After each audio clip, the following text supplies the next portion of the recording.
तर मी तंदुरी चिकन बनवलेलं घरी. तर चिकन घेतलेलं आहे मी आणि त्याच्यात दही ॲड केली आहे, 1 वाटी मिरची पावडर ॲड केलं आहे आणि आपलं मीठ ॲड केलं आहे.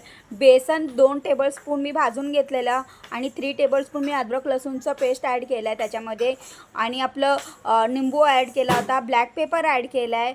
खूपच छान लागतं. चवीपुरतं मीठ ॲड करायचं आहे, चिकन मसाला ॲड करायचा आहे, गरम मसाला ॲड करायचा आहे आणि याला कोटिंग मस्त अशी करून घ्यायची आहे आणि एक नंबर लागत होतं आणि मी फ्रीजमध्ये याला ना 5 तास ठेवलेलं. त्याच्यानंतर बघा काढलं.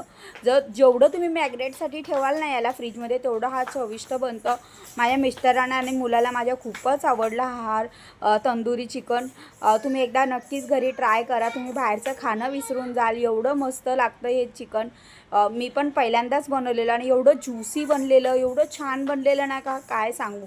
जर तुम्ही माझ्या यूट्यूब चॅनलला सबस्क्राईब केलं नसेल तर प्लीज सबस्क्राईब करा, मला सपोर्ट करा आणि ही रेसिपी तुम्हाला कशी वाटली नक्की सांगा. बाय.